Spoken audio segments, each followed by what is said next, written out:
I love doing these type of videos.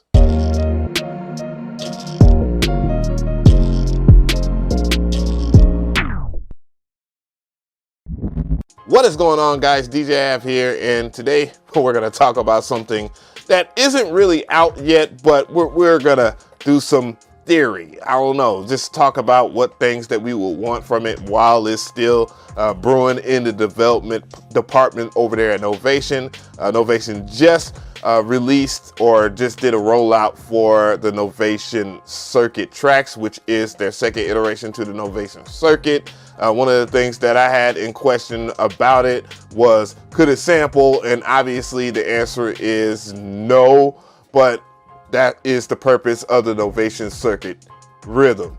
Now, what I want to do is ask you guys, are you interested in this? Because I definitely want to hear from you guys in the comment section, and I'm going to weigh in with my hot takes as I do. And I know that's what you want, because otherwise you could have went anywhere.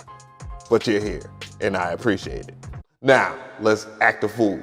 So after doing a little bit of deep diving, it looks like this was announced a long time ago. It says apparently a sample groove box from Novation, stereo out, stereo in for sampling, SD card slot, media in, out, through.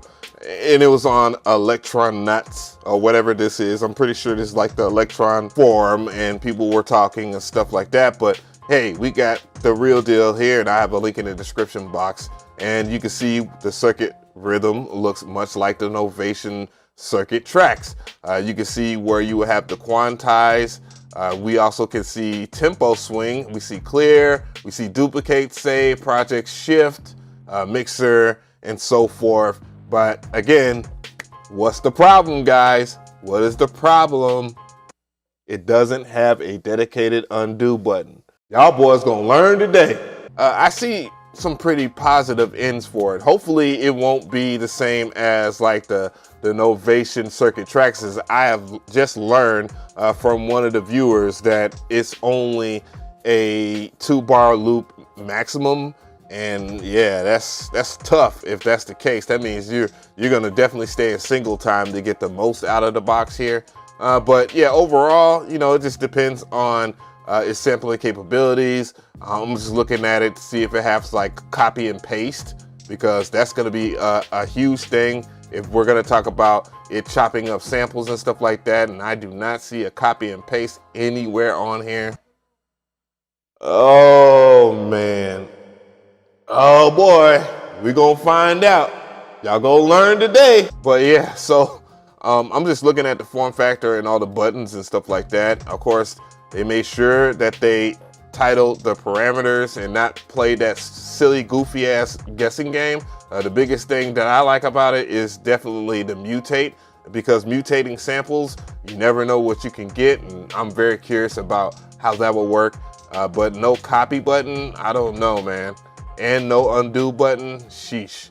So let's do a little bit of reading. It says Circuit Rhythm sample, make beats, perform, stay 1 beat ahead, make samples completely your own, build beats into any vibe, and perform with ease with the Circuit Rhythm. I know I didn't have the word "the" in there. Launching summer 2021, so that is the expected date. We'll know if that will change. Designed for an intuitive workflow, Circuit Rhythm comes as a blessing for beat makers. Capture creative ideas quickly and build meticulous beats effortlessly. With grid effects, a Circuit Rhythm is a perfect performance tool. So I'm guessing that it's going to be a lot like the SP404SX, and that is one of Ricky Tinez's favorite joints. Record samples directly into the machine, sculpt them to suit your style, resample, play back samples however you choose. It's already sounding better than the Verse Lab when it comes to sampling.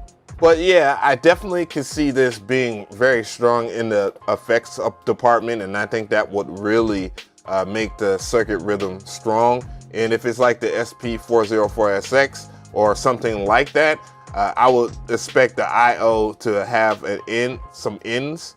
So let's look and see sample in, of course, and maybe perhaps you can just process some sounds or something like that, because that would be pretty cool as a sound processor. given that its form factor will be bigger than the SP404SX. So tell me how you feel about this video. I definitely want to hear from you guys in the comment section. Oops. Well, I mean, my first impressions of it, I don't know, because obviously it's not out yet, but the thing is, I've worked with a lot of groove boxes in the past year or so, and I've seen a lot of you guys have been tuning in to my channel because, I don't know, maybe you like my content because I'm focused on groove boxes more. Well, looking at it firsthand, I like the form factor, at least. You know, that's the one main thing I can say. And it could work because very well, it just reminds me of an SP404SX or A from Roland and Mcree, which works over there at Novation. Probably has some pretty good feedback of what a sampler should be like that doesn't have a screen, so you can see where you can chop stuff. And that's one of the things that I feel like is going to be a massive con for this. But you know, it could work because people like the SP404SX. People like to struggle when they sample, and a lot of people that like sampling like that type of challenge. And that is the main thing that I have concern for, but I'm pretty sure that it's going to work with some software, and that's going to overall enhance it. Almost every single groove box that has came out in the past year or so has a groove box DAW or whatever you want to call it, where you can see things visually. I just think that Novation cut back on something that is very key, but at the same time, it could still work because, again, people like the SP404SX, but the biggest reason why they like it is the effects in it, and that is going to be something they will have to capitalize very well on. Now, the other thing that I've noticed is that it has the mutation algorithm in it, and if it has the mutation algorithm in it, it could do some pretty cool stuff. And it's not like, well, I don't know if I want to compare it to the poly tracker, but unique drum samplers are pretty cool. It doesn't necessarily have to be the Akai or the Native Instruments brand, but it could be its own very thing. And yeah, that's the thing about it. It could be really good. The pads better be banging. That's all I got to say. And yeah, there's other things that I haven't questioned, but we will find out momentarily, right? Yeah, let's hope for the best.